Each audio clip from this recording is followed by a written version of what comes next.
Bom dia, oitavo ano, tudo bem com vocês? Estamos iniciando aí a nossa semana de videoaula, né? E nós vamos falar aqui, né, a respeito da proposta de produção textual, das páginas 172 e 173. Vamos falar ali rapidamente sobre ela, que deve ser desenvolvida no caderno. E vamos também fazer a leitura do texto Os Vampiros da Realidade Só Matam Pobres e a correção das atividades, tá bom? Isso lá nas páginas 174 a 181 do livro de língua portuguesa, tá bom? Abram aí o livro de vocês, acompanhem a correção das atividades e qualquer dúvida eu estou disponível no plantão, tá? Vamos lá. Aqui nós temos a proposta de produção textual. É hora de produzir, antes de começar a escrever. Como vimos, várias razões motivam as pessoas a produzir relatos de viagem, como informar, registrar momentos únicos, etc.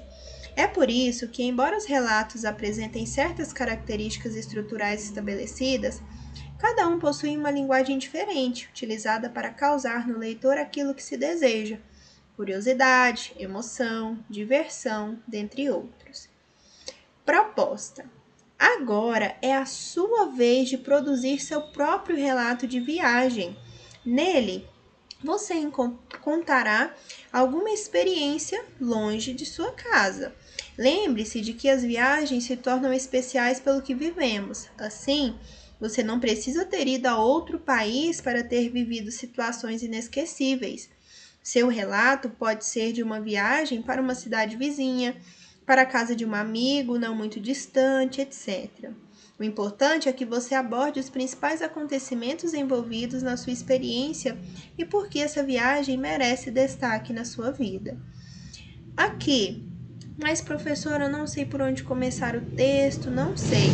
Aqui nós temos o planejamento. O planejamento ele vai trazer aqui algumas perguntinhas para você refletir e te ajudar, né, na produção do seu texto. Esse daí é para fazer o rascunho, né, antes mesmo de produzir o texto. Qual foi o destino da sua viagem que você escolheu? O que o levou a realizá-la? Foi para passear nas férias? Foi uma viagem a trabalho de seus responsáveis? Por que você viajou? Foi para visitar parentes? Qual o motivo, né? Que transporte foi utilizado para chegar até o local? Carro, ônibus, avião? Qual? Quem o acompanhou? Quais eram suas expectativas dias antes de viajar? Tudo ocorreu conforme você imaginava? Era a sua primeira vez na cidade? Que locais você conheceu? Teve a oportunidade de conhecer também novas pessoas? Ainda tem contato com elas? Você se deparou com algum costume diferente do seu? Qual foi o momento mais divertido ou triste de toda a viagem? Você gostaria de retornar ao local? Então, é para te ajudar aqui. Para deixar seu relato ainda mais interessante, você pode acrescentar imagens da cidade registradas por você ou qualquer outro elemento que tenha feito parte da viagem, como um ingresso de cinema, moeda, etc. Então, se você quiser imprimir aí uma foto e colocar, vai ficar bem legal, tá? Aqui a avaliação é depois que o seu texto estiver pronto, aí você vai fazer a leitura aqui dessas perguntinhas também, vai analisar se o seu texto está ok, se você precisa melhorar alguma coisa ou não, tá? E agora, lembrando que vocês têm que fazer no caderno, indique as páginas, tá bom? Da proposta direitinho. E agora nós vamos aqui para o relato de experiência. Os vampiros da realidade só matam pobres. Antes de começar a ler, o texto que você vai ler agora é um trecho do relato de experiência feito pela escritora e jornalista brasileira Eliane Brum para o livro Dignidade, da organização não governamental ONG Médicos Sem Fronteiras, MSF. Nesse livro, 9 escritores de diferentes nacionalidades vivenciaram situações extremas e relataram sua experiência ao presenciar o comovente trabalho da organização em missões de ajuda humanitária em alguns dos países mais pobres do mundo. Eliane visitou a região de Narciso Campeiro, na Bolívia, para testemunhar o drama humano causado pela doença de Chagas, uma infecção parasitária que pode causar graves problemas cardiovasculares, gastrointestinais e neurológicos. A Bolívia é o país com a maior incidência da doença no mundo. Estima-se que, nas Américas, a cada ano, cerca de 10 a 15 milhões de pessoas são contaminadas e que 14 mil morrem. O principal vetor da doença é o barbeiro, inseto de aparência e agilidade semelhantes a uma barata, chamado de vinchuca nos países de língua hispânica. As vinchucas se escondem nas frestas de casas feitas de adobe, uma mistura de barro, capim e estrume, e convivem há gerações com a população pobre da zona rural da Bolívia. Agora vamos lá, os vampiros da realidade só matam pobres. No princípio era apenas um rufar de asas. A vinchuca sempre esteve lá. Cada homem ou mulher dos vales e morros da Bolívia perguntou aos que vieram antes e obteve a garantia de que ela sempre esteve lá. Não há notícia de um mundo sem vinchuca. As marcas de sua onipresença foram encontradas em múmias e esqueletos que viveram séculos antes da chegada do espanhol Francisco Pizarro e sua horda de invasores. A vinchuca existia, portanto, antes do inferno. Desde cedo, as crianças aprendem a reconhecer o arranhar de suas asas e patas nas paredes de barro, antes de atacar. Soa como as folhas secas do milho ao vento, comparam Cristina Salazar Lopes e Maria Rodrigues Barrios. Escutamos então sabemos que elas estão lá, no escuro, sobre nossas cabeças, esperando para cair sobre nossos corpos. Cristina e Maria eram mais jovens do que Sônia quando ouviram a vinchuca pela primeira vez e souberam por intuição que seria o som da sua vida. Na porção rica do mundo, a parte a qual elas não pertencem, os vampiros da ficção movimentam milhões de dólares na indústria do entretenimento. Ali, nos vales da Bolívia, eles existem. E milhões é a ordem de grandeza que mede o número de suas vítimas na América Latina. São muitos os seus nomes: barbeiro, chupão, bicho de parede, cascudo ou fincão. Vinchuca é seu nome em Quechua, a língua falada desde antes dos Incas. Idioma que persiste até hoje como ato de resistência de um povo, mantido vivo por 13 milhões de falantes na Bolívia, no Peru e no Equador. Vinchuca significa deixar-se cair.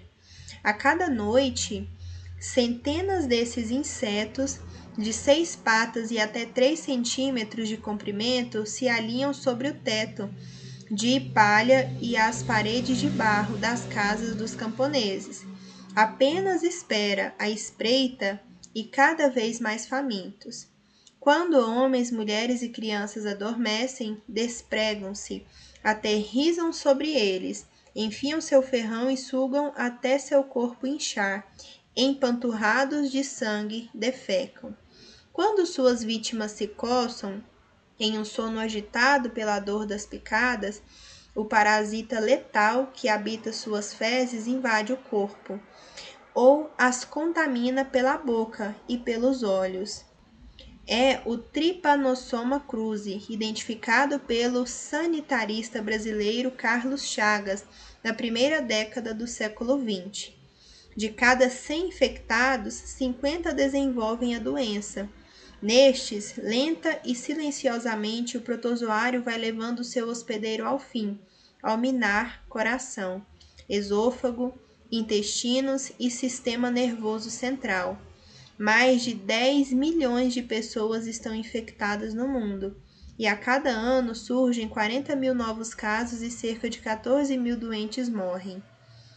Sônia, Cristina, Maria e milhares de camponeses da região de Narciso Campeiro, província fincada ao sul do departamento de Cochabamba, na Bolívia, vivem noite após noite um filme de terror com bem mais de 2 horas de duração, que por ser real e não fantasia, o mundo prefere não ver.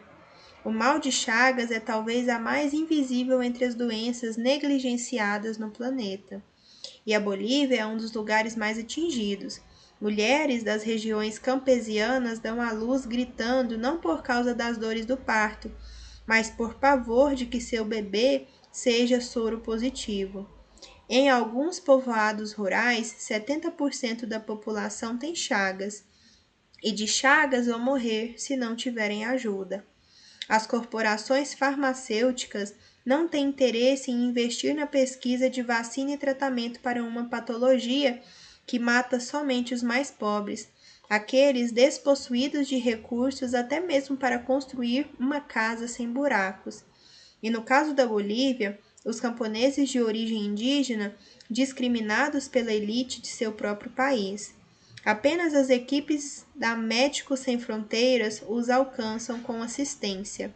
O principal medicamento contra chagas, o benzonidazol, data de 1960. O remédio pode causar reações adversas e é produzido apenas no Brasil. Enquanto o mundo ignora o horror, cada fêmea de vinchuca coloca de 100 a 300 ovos em um ano de vida, dentro das casas e nos morros ao redor, que em 6 meses serão adultos prontos para se reproduzir e saltar sobre suas vítimas. Essa história de vampiros não é uma ficção. Suas vítimas têm rosto, nome e sobrenome, e como Sônia pedem, possivelmente em vão, que não as deixemos morrer. Como Maria e Cristina se uniram pelo coração. Os pés de Maria Rodrigues Barrios hesitavam ao entrar no ônibus para Cochabamba. Um avançava, o outro recuava. Ela era quase empurrada. Vestia sua melhor poleira e a saia rodada das cholas, a tradicional blusa de botões, uma trança negra de cada lado da cabeça e o chapéu coco. No peito, as folhas de coca para proteção. As batidas do coração de Maria eram como os cascos de ovelhas perdidas por um pastor bêbado nos morros de sua aldeia. Eu não vou, anunciou a agente da Médicos Sem Fronteiras, que a levou até o ônibus. Você precisa ir, a sua chance de botar o marca-passo e salvar a sua vida, ver seus filhos crescerem. Você não quer ver seus filhos crescerem? Maria queria, mas o medo a fazia retroceder. Maria chorava tanto que o peito de sua melhor blusa agora era salgado. Seu coração, cada vez maior, engrandecido não por afeto, mas por chagas, parecia entalado na garganta. Maria tinha pavor de que seu coração parasse de repente, aos 38 anos. Morte súbita, como a de seu pai e de sua mãe, e de quase todos que conhecia. Mas Maria tinha mais medo da cidade, e do que os homens e mulheres brancos da cidade poderiam fazer com ela, não por vê-la, mas por ignorá-la. Em segredo, Maria armou um plano. Assim que o ônibus partisse, ela pediria ao motorista para parar na próxima esquina e voltaria para sua aldeia. A Médicos Sem Fronteiras só saberiam tarde demais que ela jogara fora a chance de botar o marca-passo. Maria morreria, mas não seria humilhada na cidade. Segura de sua escolha, ela virou a cabeça bonita para espiar a derradeira passageira que subia as escadas empoeiradas do ônibus, com sua poleira de veludo e um ar de grande dama. Os olhos líquidos de Maria encontraram a rocha dos olhos de Cristina Salazar Lopes, mas seus ouvidos, treinados de camponesa, puderam adivinhar que o coração de Cristina, aos 47 anos, era doente como o seu, e também queria escapar pelo peito rendado da blusa, apesar do rosto impassível. Cristina ajeitou as dobras da saia ampla no banco ao lado de Maria e disse em quechua: Você não quer viver?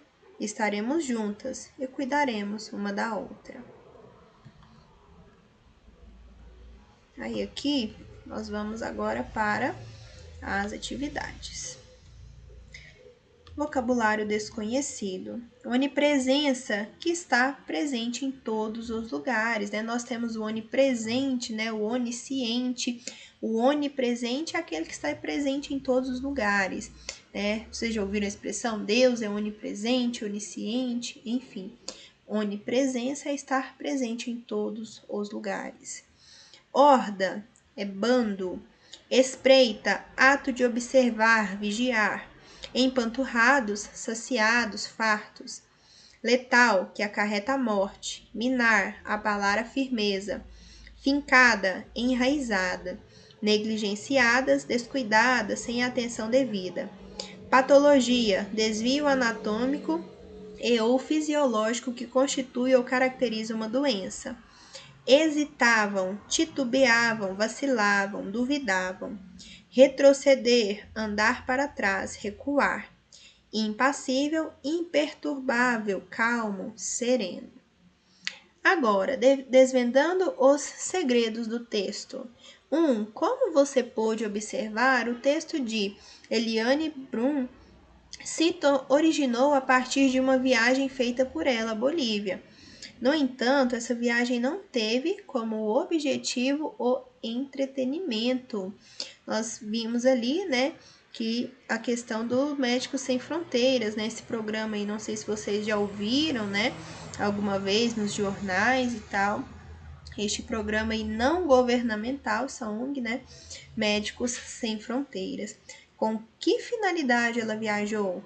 Ela viajou a convite da ONG Médicos Sem Fronteiras para relatar a difícil realidade enfrentada pelas populações rurais da Bolívia e a sua convivência com a vinchuca e a doença de Chagas. B. Por que esse texto não se caracteriza como relato de viagem, mas como um relato de experiência? Veja só, ali ela está contando uma experiência que ela viveu, né, que ela vivenciou, e não uma viagem, né? O relato de viagem, ele conta ali onde você foi, claro, né, a questão da viagem propriamente dita, os acontecimentos e tal, mas ela focou em uma experiência, né, em um momento, em uma situação. E ali ela relatou, tá bom? Então, no texto, a ênfase dada pela jornalista recai sobre a experiência vivida, né? Sobre aquele acontecimento. Não na viagem propriamente dita. Assim, não há intenção de levar o leitor a conhecer a região visitada, né? E sim mostrar, apresentar ali aquela situação, né? Tão complicada que aquelas pessoas passavam. 2. Como uma espécie de narrador em terceira pessoa, Eliane Brum acompanha a viagem de duas camponesas, né, Maria e Cristina, que deixam seu povoado. E o que é o narrador em terceira pessoa mesmo, gente? É o observador, né? Observa ali os acontecimentos e vai contando. A Eliane Brum faz isso, né? Ela narra aí os acontecimentos, né? Relata, né? Os acontecimentos ali naquela situação, né? Aquele contexto, a situação vivida por Maria e Cristina. Para onde elas estão indo? Veja só, voltando aqui no texto, ó. Os pés de Maria Rodrigues Barrios hesitavam em entrar no ônibus para Cochabamba. E é lá que ela encontrou, né, a Cristina. Portanto, elas estão indo para a cidade de Cochabamba. O que elas farão nesse lugar? Elas iriam colocar o marca-passo, né? Porque a doença de Chagas ataca ali o coração, né? Incha o coração. Então, era a oportunidade ali delas viverem mais, né? Elas farão a cirurgia de implantação de um marca-passo no centro de atendimento da ONG Médicos Sem Fronteiras. 3. No final do relato, as duas camponesas se mostram confiantes, esperançosas. Qual o motivo desse sentimento? Veja só, elas estavam doentes, né? E a probabilidade, né? O que iria acontecer é que elas morreriam, né? Mas a questão do marca-passo, né? ou colocar o marca-passo ali era uma esperança, né? A mais ali para elas não terem uma morte tão precoce, né? Como as outras pessoas que conviviam com eles, né? Como os próprios pais. Então, Cristina convence Maria de que a implantação do marca-passo é a única chance de continuarem vivas. 4. O relato de Eliane Brum aborda a difícil situação vivida pelos moradores das áreas rurais da Bolívia. Isso porque nessa região é numerosa a quantidade de vinchuca, nome dado ao barbeiro em Quechua, língua materna dos nativos. A esse respeito, responda as questões a seguir. A. De que outras formas esse inseto é conhecido? Lá no texto mesmo nós temos, né? Ele é conhecido por chupão, bicho de parede, cascudo ou fincão. B. Como o barbeiro é chamado na sua região? Que nós conhecemos ele como barbeiro mesmo, né? Agora, se você conhece, né, ouve aí as pessoas ao seu redor falarem sobre este inseto, né, outro nome, você pode colocar, tá? A resposta é pessoal. C. Por que o barbeiro é comum em regiões pobres como a zona rural boliviana? Veja só, eles se instalavam ali, né, nas casas de adobe, né, e essas casas, né, essas casas feitas com esse material, né, são de pessoas ali carentes, né, pobres. Veja só, porque devido à falta de recursos, as pessoas dessas regiões utilizavam uma mistura de barro, cupim e estrume para construírem suas habitações, que terminavam servindo de abrigo para esse inseto. 5. A autora do texto, ainda no título do relato, relaciona o barbeiro à figura do vampiro.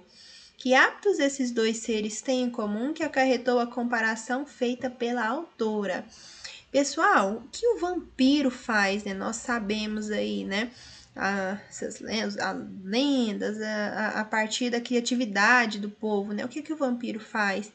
Ele chupa o sangue, né, da pessoa, e o barbeiro faz exatamente isso, certo? Então, ambos são animais hematófagos.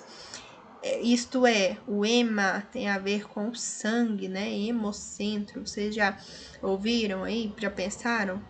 É o alimento, isto é, alimentam-se de sangue e têm hábitos noturnos.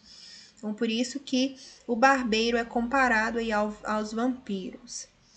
6. O grande responsável pela doença de Chagas foi identificado há alguns anos pelo sanitarista brasileiro Carlos Chagas, que foi homenageado por sua descoberta. Trata-se do Trypanosoma cruzi, nome científico do barbeiro. Trypanosoma cruzi é o nome do barbeiro ou da doença? É do parasita presente nas fezes do barbeiro? Este que causa aí a doença. Então, o Trypanosoma cruzi é o nome científico desse parasita, tá? Não é do hospedeiro transmissor da doença, que no caso é o barbeiro, né? Não é infecção causada pelo protozoário, ferida por meio da qual o protozoário se alimenta do sangue da vítima, não. É do parasita. 7. Ao longo do relato, percebemos a presença de outro gênero textual, utilizado pela autora para gerar informações. Esse gênero pode ser claramente percebido no segundo parágrafo do texto. De que gênero textual estamos falando? Vamos lá, se nós voltarmos aqui no segundo parágrafo do texto rapidamente, veja só. Desde cedo as crianças aprendem a reconhecer o arranhar de suas asas e patas nas paredes de barro antes de atacar. Veja só, aí nós temos aqui a presença do discurso direto, aspas, soa como as folhas secas do milho ao vento. Comparam Cristina Salazar Lopes e Maria Rodrigues Barrios. Escutamos e então sabemos que elas estão lá, no escuro, sobre nossas cabeças, esperando para cair sobre nossos corpos.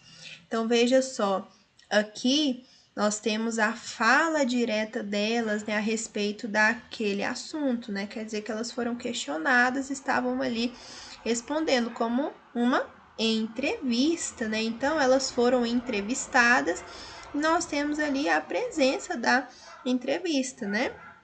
Então, aqui, de que gênero textual nós estamos falando? Da própria entrevista. B. Por vezes, a fala dessas moradoras é apresentada na íntegra, como ocorre no segundo parágrafo, como nós vimos ali, com aspas, né? A citação das falas é feita de forma direta ou indireta. Acabei de falar, né? De forma direta. Por quê? A forma direta, o discurso direto, é aquele em que a transcrição ali exata do que foi dito, né? É indicado por aspas ou travessão. Já o indireto ou a citação indireta é quando quem fala ali, quem está relatando ou narrador do texto, ele se apropria da fala e conta o que a pessoa falou, né, com suas palavras. Mas ali não, foi colocado exatamente o que elas falaram, tá bom? Então é o discurso direto, certo? A citação indireta ou discurso direto. 8. Analise o trecho a seguir retirado do 9º parágrafo. Os pés de Maria Rodrigues Barrios hesitavam ao entrar no ônibus para Cochabamba. Um avançava, o outro recuava. Ela era quase empurrada, vestia sua melhor poleira e saia rodada das cholas, a tradicional blusa de botões, uma trança negra de cada lado da cabeça e o chapéu coco.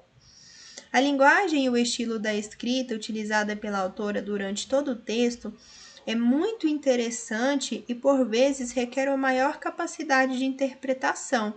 Reflita, o que a autora quis dizer indiretamente com o adjetivo melhor nesse trecho? Vestia sua melhor poleira.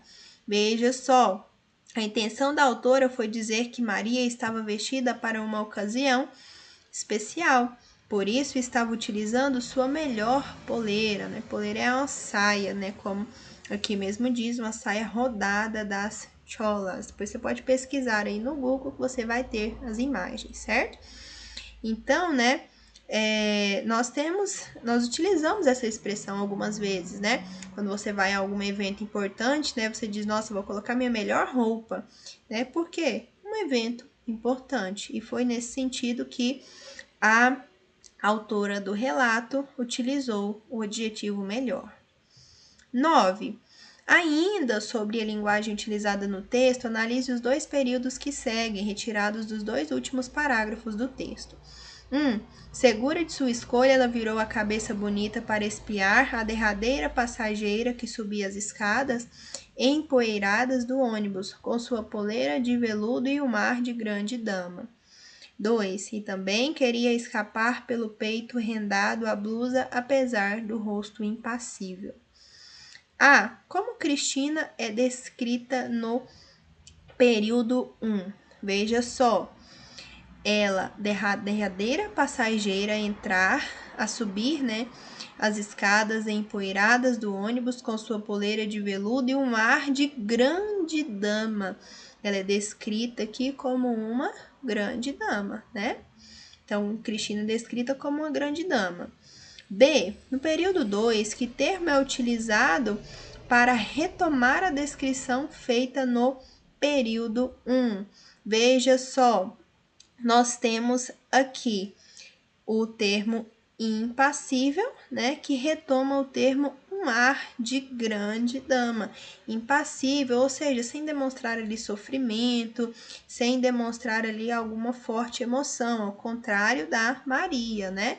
Porque a dama, ela tem que manter-se aí, né, sem sair da pose, né? Nós temos aí essa ideia aí voltada para as damas, né?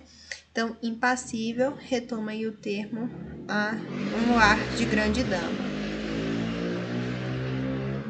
10. De modo incisivo, Eliane Brum defende pontos de vista em diversas passagens do relato por meio de palavras bastante significativas, estratégia comum em relatos de experiência. Analise os pontos de vista presentes nos trechos abaixo e em seguida responda as questões propostas. A Eliane ali, né, ela faz uma crítica, né, e apresenta ali uma repulsa, né, a respeito da falta de assistência que esses pobres, né, têm ali com relação àquela doença, né, que eles sofrem. Então, primeiro, as marcas de sua onipresença foram encontradas em múmias e esqueletos que viveram séculos antes da chegada do espanhol Francisco Pizarro e sua horda de invasores, né, aquele bando de invasores. A vinchuca existia, portanto, antes do inferno. 2. Vivem, noite após noite, um filme de terror com bem mais de 2 horas de duração, que por ser real e não fantasia, o mundo prefere não ver. Isso no 6º parágrafo. Qual a opinião da autora acerca da colonização espanhola na América? Olha o que ela diz. Antes da chegada do espanhol Francisco Pizarro e sua horda de invasores. Veja, invasores, né? Nós temos aí a ideia de os colonizadores, né? São aqueles que invadem, né? Se apropriam, eles chegam no território e horda nesse bando de invasores. Então, nós temos aí, podemos ver claramente essa visão negativa dela. E também aqui, ó, o inferno. A vinchuca existia, portanto, antes do inferno, da colonização, certo? Então, ela considera que a colonização espanhola foi um inferno para os povos que habitavam a América antes da chegada dos espanhóis. B. Destaque do texto as palavras-chave que indicam esse posicionamento. Como eu disse, horda, invasores e inferno. C. A autora deixa claro que intencionalmente a porção mais rica do mundo não dá importância à doença de Chagas. Veja só, que é uma intenção, é intencionalmente, é uma escolha, né? E escolhem não dar importância a essa doença. Identifique a palavra que indica esse ponto de vista da autora. Questão da escolha, né? O mundo prefere não ver, o mundo escolhe não ver. Preferível para o mundo não ver. Então, prefere é a palavra. D. Qual o motivo econômico por trás da negligência da doença por parte das indústrias farmacêuticas? Isso nós também temos ali claramente no texto, né? Veja só para nós voltarmos no texto aqui e mostrar. As corporações farmacêuticas não têm interesse em investir na pesquisa de vacina e tratamento para uma patologia que mata somente os mais pobres, aqueles despossuídos de recursos até mesmo para construir uma casa sem buracos. Então, aqui ela fala, né, sobre essa indústria farmacêutica que não tem interesse aí em buscar a cura para a doença, né? Como a doença de Chagas só acomete populações pobres, segundo a autora, as corporações farmacêuticas não têm interesse em investir na pesquisa de vacina e tratamento para a doença, né? Porque o que importa é quem tem o quê? O dinheiro para comprar, né, os medicamentos e tal. E aqui ficamos com a nossa videoaula, tá? Qualquer dúvida, estou disponível no plantão. Não deixe de mandar as atividades, a lista de revisão para o e-mail maxnayara@yahoo.com. E até a próxima aula. Boa semana, bom dia, bons estudos.